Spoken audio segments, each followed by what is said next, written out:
Dios les bendiga, muy buenos días.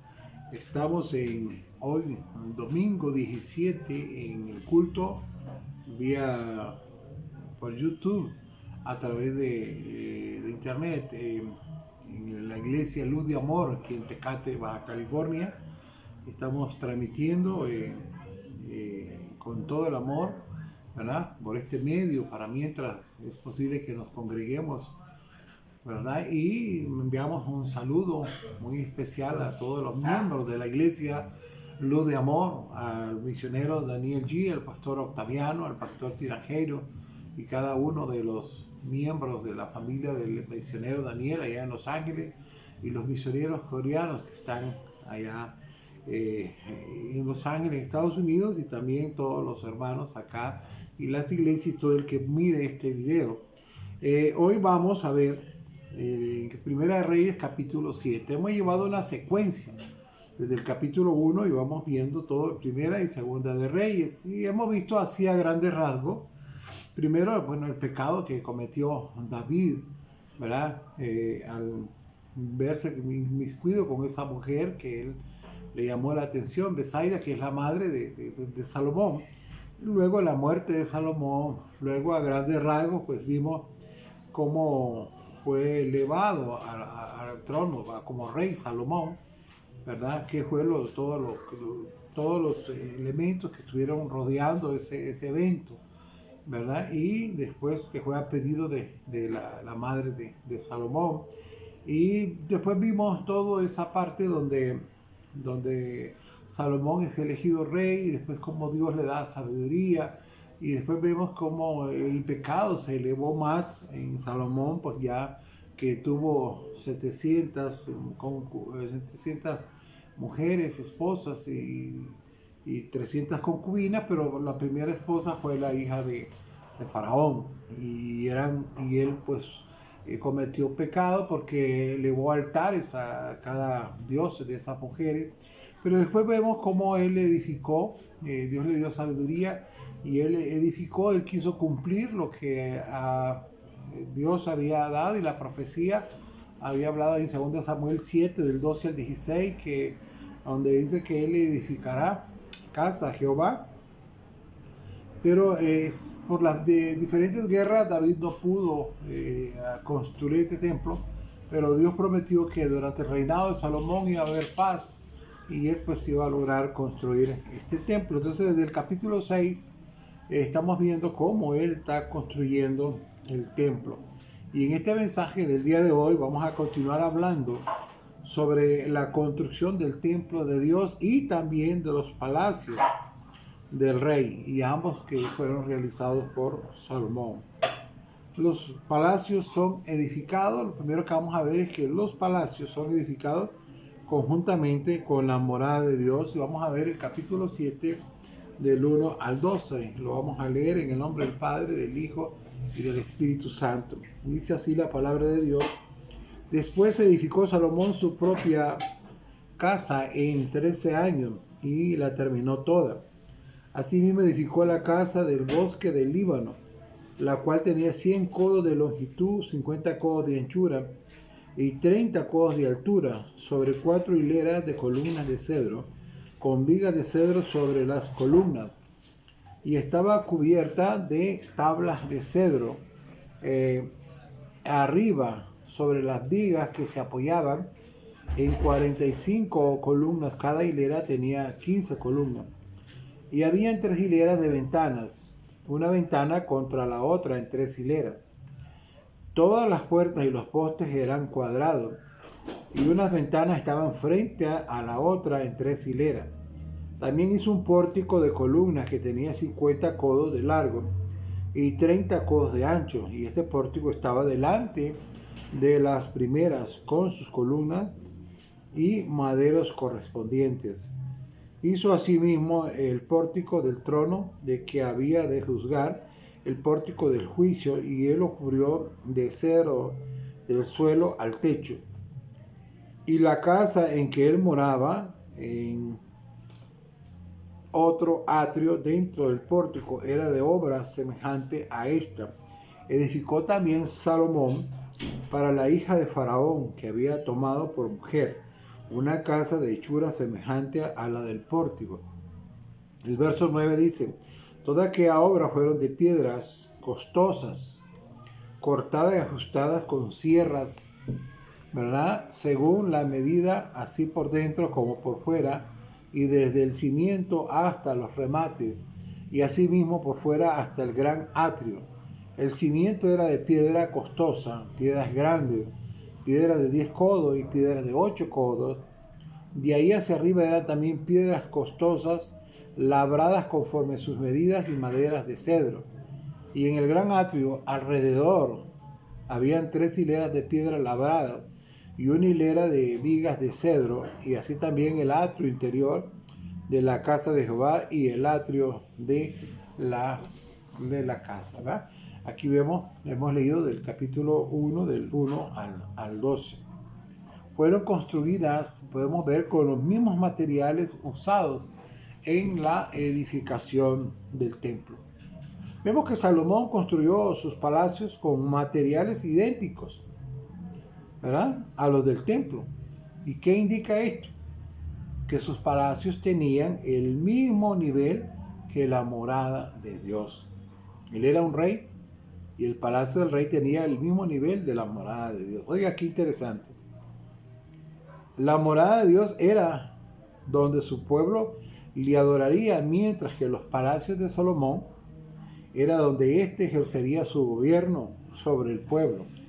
El gobierno de Salomón representaba la administración gubernamental que Dios ejercía sobre el pueblo.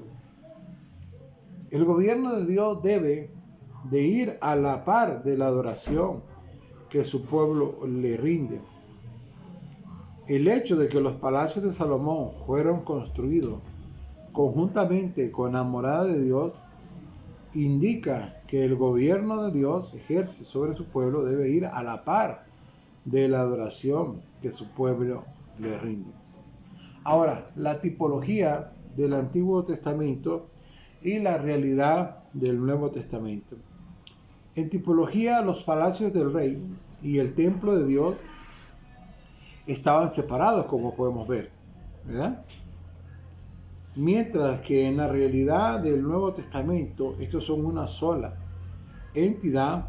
Por una parte, los creyentes neotestamentarios somos los sacerdotes de Dios que le sirven y le adoran, y por otra somos los reyes que regirán o reinan por Dios. O sea, por ejemplo, quiero leer una parte aquí en Primera de Pedro 2.5, Primera de Pedro 2.5, ¿cuál es el objetivo de Dios? Constituirnos que Primera de Pedro 2.5 es muy interesante esto.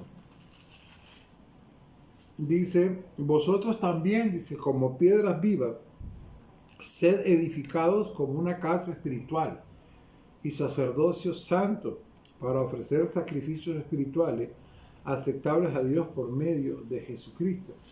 Y en Apocalipsis 1.6,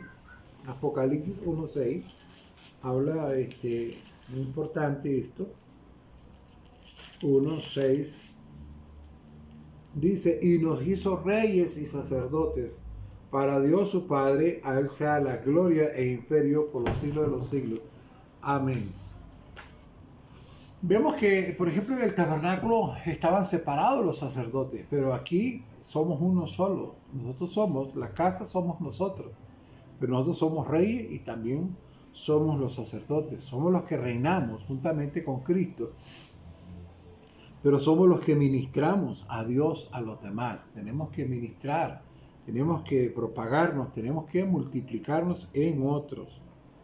La dedicación del templo, en el capítulo 8 también de Primera de Reyes, que lo vamos a dar el próximo domingo, narra la dedicación del templo, ¿verdad? El templo, cómo fue dedicado el templo. El tabernáculo se fusionó con el templo.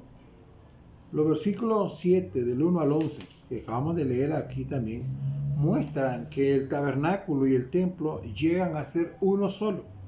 una sola entidad. El tabernáculo era un prototipo, ¿ya? El que se construyó en el desierto, que aparece en el libro de Éxodo, era un prototipo portátil del templo y era transportado por el desierto. El templo fue la consumación del edificio de Dios en tipología. El templo fue la consumación de la morada de Dios en tipología, construido en el monte Sión, la cima del monte Moria. La gloria de Jehová llena el templo, dice en Éxodo 40:34, y trajo a la tierra al Dios que estaba en los cielos, uniendo así la tierra y los cielos. Este debe ser nuestra experiencia hoy, ¿verdad? Él vino a unir los cielos y la tierra. Antes estaban separados. Yo quiero que miremos aquí, dice en Génesis 28, Jacob tuvo un sueño y llamó al lugar donde lo tuvo Betel, que significa la casa de Dios. Ahí el cielo bajó a la tierra y la tierra se unió con el cielo mediante la escalera que Jacob vio en su sueño. Esta escalera pues tipifica al Cristo, que como el Hijo del Hombre, ¿verdad? Él era la escalera, mantendría el cielo abierto a la tierra y uniría la tierra al cielo. Hoy el Dios celestial baja a la tierra y el Cristo que mora en nosotros une la tierra a Dios. Entonces, eso aparece en Génesis 28, cuando Jacob tuvo aquel sueño. Pero yo quiero leer una lectura muy importante también aquí, Isaías 55. Busquemos Isaías 55.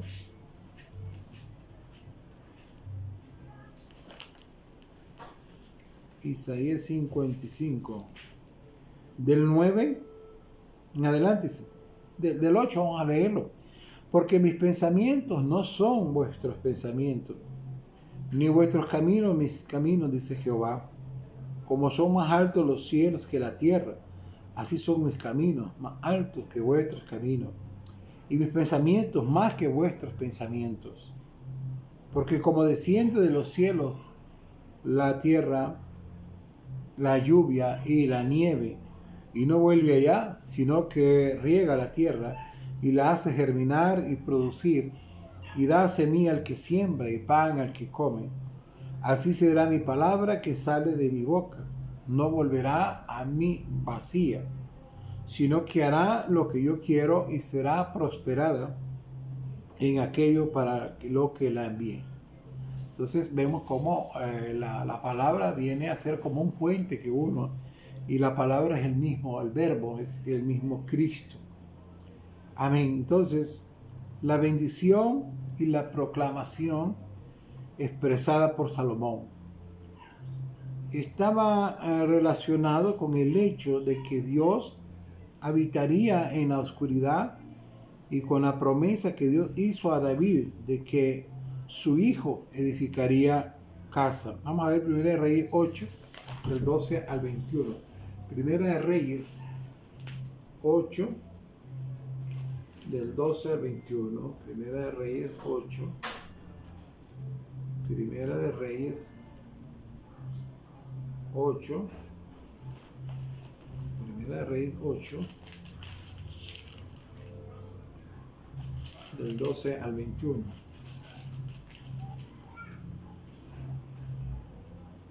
Primera de Reyes 8. Entonces dijo Salomón: Jehová ha dicho que él habitará en la oscuridad. Oigan lo que: yo he edificado casa por morada para ti, sitio en que tú habites para siempre. Y volviendo al rey su rostro, bendijo a toda la congregación de Israel. Esto fue cuando la dedicación del templo. Y toda la congregación de Israel estaba de pie.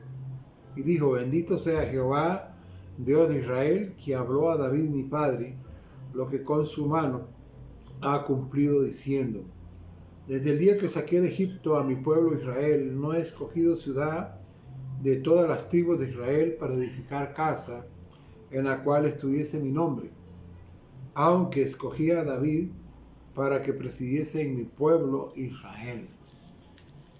Para que presidiese en mi pueblo Israel. Y David, mi padre, tuvo en su corazón edificar casa al nombre de Jehová, Dios de Israel. Pero Jehová dijo a David, mi padre, ¿cuánto ha haber tenido en tu corazón edificar casa a mi nombre? Bien has hecho en tener tal deseo. Pero tú no edificarás la casa, sino tu hijo, que saldrá de tus lomos. Él edificará casa a mi nombre. Y Jehová ha cumplido su palabra que había dicho, porque yo me he levantado en lugar de David mi padre, y me he sentado en el trono de Israel, como Jehová había dicho, y he edificado la casa al nombre de Jehová, Dios de Israel. Y he puesto en ella lugar para el arca, en la cual está el pacto de Jehová que él hizo con nuestros padres cuando los sacó de la tierra de Egipto. Aquí podemos ver, ¿verdad?, cómo qué precioso cuando fue dedicado el templo y que estaba esa promesa que Dios le había hecho a David de que su hijo Salomón edificaría la casa. Su oración en los versículos 22 al 53 de Primera de Reyes 7 narra la oración de Salomón. Vemos el significado intrínseco de esta oración para la cual requerimos sabiduría y revelación espiritual. Pidamos a Dios que mantenga su atención en la casa que Él edificó, versos 22-29. Vamos a ver del 22 al 53. Y puso en las cabezas de las columnas tallado en forma de lirio, y así se acabó la obra de las columnas. Hizo fundir, estamos en Primera Reyes 7, ¿sí? Hizo fundir asimismo un mar de 10 codos, a un lado al otro perfectamente redondo. Su altura era de 5 codos, y lo ceñía alrededor un cordón de 30 codos. Y rodeaba aquel mar por debajo de su borde alrededor unas bolas como calabazas, 10 en cada codo, que ceñían el mar alrededor en 2 filas, las cuales habían sido fundidas cuando el mar fue fundido. Y descansaba sobre 12 bueyes, 3 miraban al norte, y 3 miraban al occidente, 3 miraban al sur, y 3 miraban al oriente. Sobre esto se apoyaba el mar, y las ancas de ellos estaban hacia la parte de adentro. El grueso del mar era de un palmo menor, y el borde era labrado como el borde de un cáliz, o de flor de lis, y cabían en él 2000 batos. Hizo también 10 basas de bronce, siendo la longitud de cada basa de 4 codos, y la anchura de 4 codos y de 3 codos de altura. La obra de las basas era esta. Tenían unos tableros, los cuales estaban entre molduras, y sobre aquellos tableros que estaban entre las molduras habían figuras de leones, de bueyes y de querubines, y sobre las molduras de la basa, así encima por debajo de los leones y los bueyes, había unas añadiduras de bajo relieve. Cada basa tenía 4 ruedas de bronce, con ejes de bronce, y en sus 4 esquinas habían repisas de fundición que sobresalían de los festones para venir a quedar debajo de la fuente. Y la boca de la fuente entraba un codo en el remate que salía para arriba de la basa, y la boca era redonda, de la misma anchura del remate, y este de codo y medio. Había también sobre la boca entalladuras con sus tableros, los cuales eran cuadrados, no redondos. Las 4 ruedas estaban debajo de los tableros, y los ejes de las ruedas yacían en la misma basa. La altura de cada rueda era de un codo y medio, y la forma de las ruedas eran como las de las ruedas de un carro. Sus ejes y sus rayos, sus cubos y sus cinchos, todo era de fundición. Asimismo, las 4 repisas de las 4 esquinas de cada basa, y las repisas eran parte de la misma basa. Y en lo alto de la basa había una pieza redonda de en medio codo de altura, y encima de la basa sus molduras y tableros, los cuales salían de ella misma. E hizo en las tablas de las molduras y en los tableros entalladuras de querubines, de leones y de palmeras con proporción en el espacio de cada una, y alrededor otros adornos. De esta forma hizo 10 basas, fundidas de una misma manera, de una misma medida y de una misma entalladura. Hizo también 10 fuentes de bronce. Cada fuente contenía 40 batos y cada una era de 4 codos, y colocó una fuente sobre cada una de las 10 basas. Y puso 5 basas a la mano derecha de la casa y las otras 5 a la mano izquierda. Y colocó el mar al lado derecho de la casa, al oriente y hacia el sur. Asimismo hizo Hirán fuentes y tenazas y cuencos. Así terminó toda la obra que hizo Salomón para la casa de Jehová. 2 columnas y 2 capiteles redondos que estaban en lo alto de las 2 columnas, y los 2 redes que cubrían los 2 capiteles redondos que estaban sobre la cabeza de las columnas. Entonces podemos ver todo aquí cómo se desarrolló esta construcción, ¿verdad? Y en el 22 al 53 podemos ver la oración. Miremos el 53, el verso 50. O sea, ok, desde ahí vemos que donde hace la oración. Ahora, la bendición y la proclamación expresada por Salomón estaba relacionando con el hecho de que Dios habitaría en la oscuridad, y con la promesa que Dios hizo a David de que su hijo edificaría la casa. Eso lo vimos en 1 Reyes 8 del 12 al 21. Y la oración narra la oración de Salomón. Vemos el significado, ¿verdad? Que requerimos pedir sabiduría para entender esto. Y en la casa que él edificó, nos vemos en el verso 22 al 29 de 1 Reyes 7. Suplía a Dios que escuchara, o sea, suplicaba a Salomón que escuchara desde su morada celestial. Salomón suplicó a Dios que escuchara desde su morada celestial las oraciones que su pueblo le ofrecía en torno a la morada terrestre que Salomón le había preparado.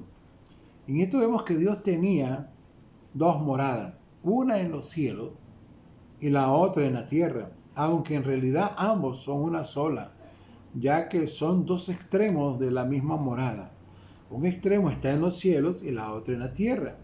Hoy los creyentes somos un pueblo particular, un pueblo que está en los cielos, ¿verdad? Y al mismo tiempo en la tierra, que juzgará rectamente al pueblo. Salomón suplicó a Dios que escuchara atentamente las oraciones del pueblo, las cuales menciona 7 condiciones.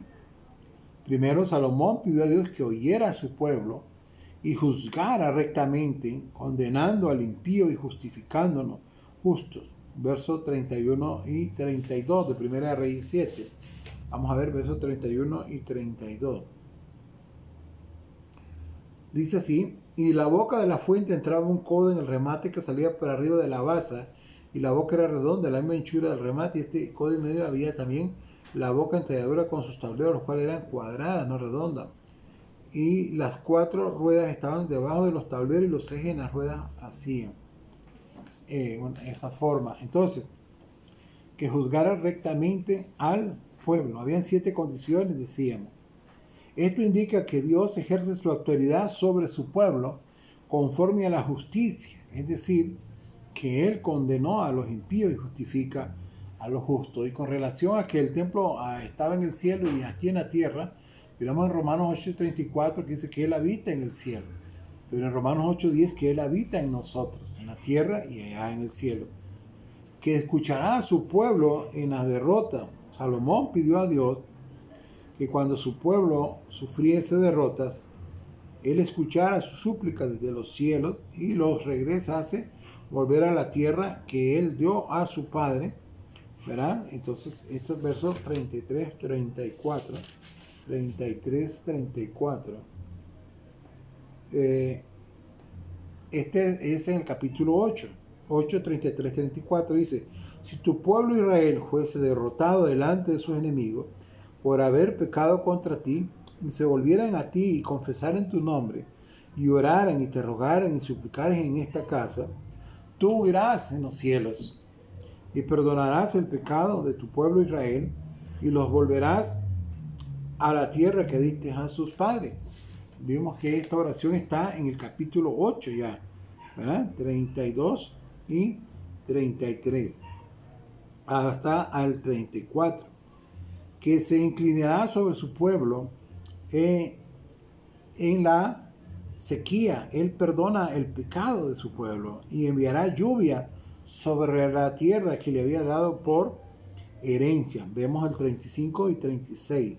35 y 36 de capítulo 8 ya. Si el cielo se cerrare, dice, y no lloviere, y por haber ellos pecado contra ti, y te rogaren en este lugar, y confesaren tu nombre, y se volvieren del pecado cuando los afligieres, tú irás en los cielos y perdonarás el pecado de tu siervo y de tu pueblo Israel, enseñándole el buen camino en que anden, y darás lluvia sobre tu tierra, el cual diste a tu pueblo por heredad. Imagínense hoy qué necesidad hay de orar cuando cada uno de nosotros somos templo de Dios.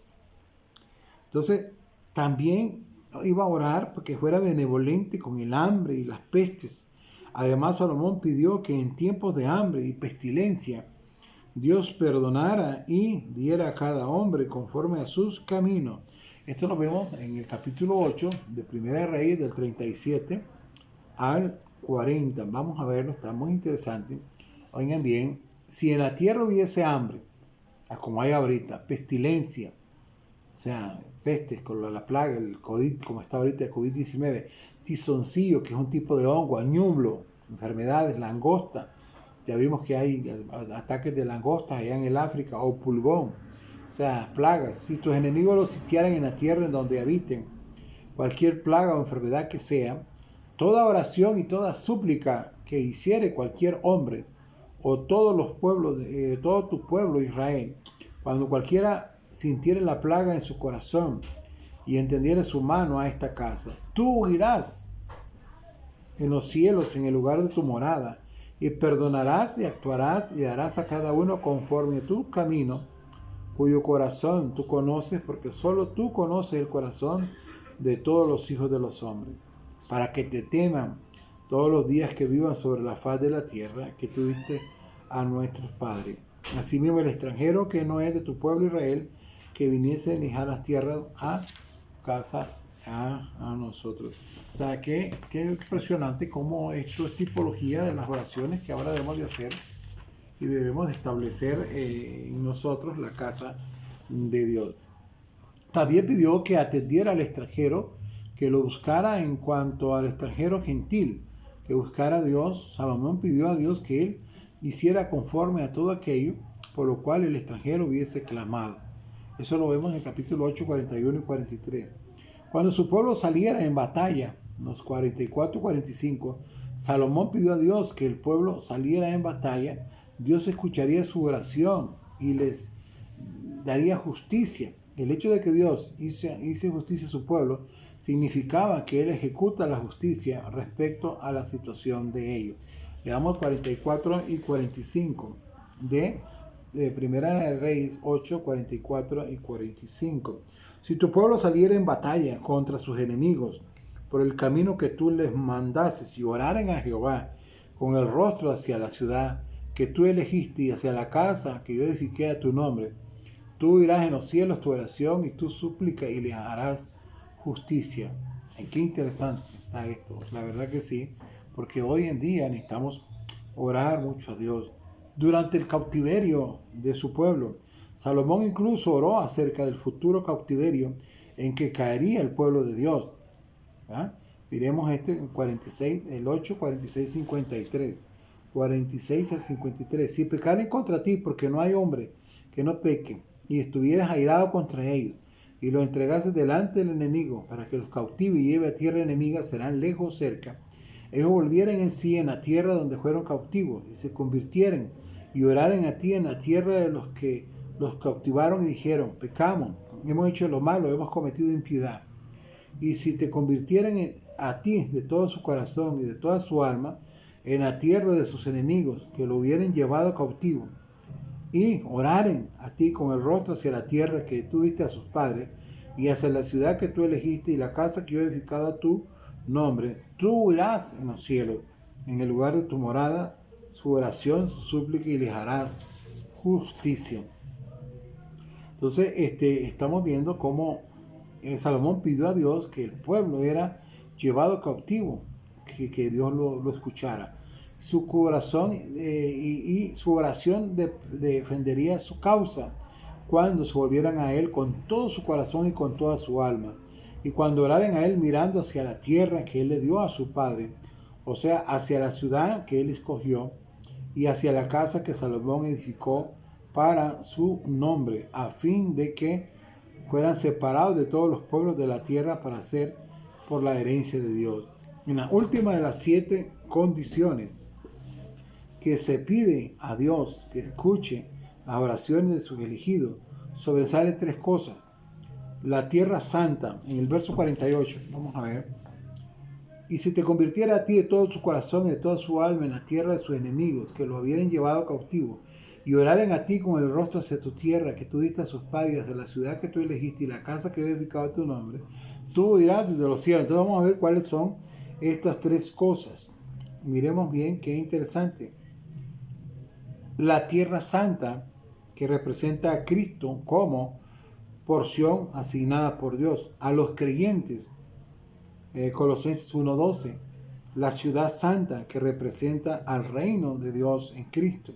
Y el templo santo, que representa la casa de Dios, la iglesia sobre la tierra. Estos 3 elementos, la tierra santa, la ciudad santa y el templo santo, son lo más crucial en el propósito de Dios. Durante el cautiverio babilónico, Daniel pidió que por la tierra santa, la ciudad santa y el templo santo. A ver, la tierra santa, la ciudad santa y el templo santo. 3 veces al día, abriendo su ventana hacia Jerusalén. Daniel 6:10. Esto indica que Dios escucha nuestras oraciones siempre y cuando se centren en Cristo, el reino de Dios y la casa de Dios como la meta de su propósito eterno. Vamos a ver, buscar Daniel, para ya ir terminando en este culto del día de hoy. Daniel, el libro de Daniel 11, Daniel 6:10. Daniel 6:10. Vamos a leerlo todo. Busquen ahí, por favor, Daniel capítulo 6, verso 10.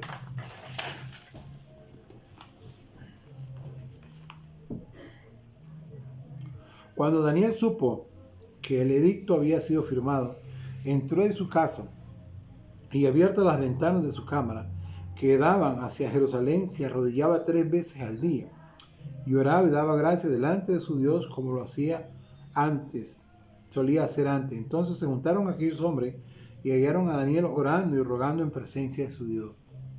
Entonces, esto es muy importante: la tierra santa, la ciudad santa y el templo santo. La tierra santa, la ciudad santa y el templo santo son tipos de Cristo. Cristo mismo es nuestra buena tierra, nuestra ciudad, nuestro reino, el templo y la morada de Dios. Nuestras oraciones deben de ser dirigidas hacia la tierra santa, la ciudad santa y el templo santo. Esto significa que lo que oramos debe enfocarse en los intereses de Dios, es decir, en Cristo, en la iglesia, las cuales constituyen los intereses de Dios sobre la tierra. El significado espiritual de los intereses de Dios en Cristo mismo. Esto indica que no importa cuál sea el objeto de nuestra oración, el fin de la misma debe ser Cristo, en quien Dios se interesa. Debemos orar por los santos, pero no centrar nuestras oraciones en ellos. Por una parte oramos por ellos, pero lo hacemos por causa de los intereses de Dios. Si nuestra oración se centra en las personas por las que oramos, esto provocará el ataque del enemigo. Esta debe ser nuestra estrategia en la guerra espiritual. O sea, que debemos de orar por algunas personas, pero en función del propósito de Dios en la tierra. Debemos recordar que las oraciones incluyen 3 partidos: nuestro Dios, nosotros, Dios y Satanás. En ocasiones cuando oramos por cierta persona, Satanás viene y ataca, y la situación de ella empeora. Esto se debe que tomemos a tal persona como el centro de nuestros intereses y no el propósito de Dios. No importa por quién oremos, siempre debemos centrar nuestra oración en el Cristo de Dios, que es lo que Dios le interesa, es su propósito. La oración correcta consiste en orar a Dios en el nombre del Señor Jesús, Juan 16:24, centrándonos en lo que Dios le interesa en su propósito, con la expresión en el nombre del Señor Jesús. No me refiero a cierta forma tradicional de oración. Orar en el nombre de Jesús es orar por los intereses de Dios sobre la tierra, a saber, Cristo, quien es la porción de Dios que nos dio, el reino y la morada de Dios. Todas nuestras oraciones deben girar en torno a los intereses de Dios y debe contribuir a su propósito. Hoy hemos dado el capítulo 7 y el próximo es el 8, no se lo pierda. Vamos a orar, pero siempre viendo las indicaciones que Salomón, que Dios dio a través de Salomón para que orara. Él oró por los intereses de Dios sobre la tierra. Nosotros debemos orar por las personas también, por cualquier situación, pero siempre buscando el propósito de Dios. Y el propósito de Dios es establecer la iglesia, una iglesia santa, sin mancha y sin arruga. Es que Cristo viva, que seamos edificados como piedras vivas. En esta mañana damos gracias a Dios, en esta tarde, noche, y bendecimos, Señor, a todo aquel que se reúna para buscar a Dios, para estudiar, escudriñar su palabra, para orar, para que el propósito de Dios sea cumplido, para que la palabra de Dios, Señor, sea en cada uno y haya hambre y sed de la palabra de Dios. Padre, te pedimos en este momento por la vida, por la salud, por el entusiasmo anímico del hermano misionero Daniel G., los misioneros que están allá en Los Ángeles, también por cada uno de los miembros de la iglesia Luz de Amor, por la hermana Luz, por el hermano Octaviano, por el hermano Tinajero, por mi persona, mi familia. Y bendecimos, Señor, a toda la iglesia y a todas las iglesias que están en Estados Unidos y aquí. Señor, y te damos gracias porque has oído la oración de muchos y ya está haciendo andar la vacuna. Que sea un hecho que pronto ya erradiquemos esta pandemia para que nosotros podamos continuar con el propósito de Dios, que es que tu nombre, como dice en tu palabra, que esta es la voluntad de Dios, que haciendo el bien hagamos callar la ignorancia de los hombres insensatos. Señor, danos esa oportunidad, Padre. Te bendecimos, te exaltamos en esta mañana, en el nombre del Padre, del Hijo y del Espíritu Santo. Amén. Amén.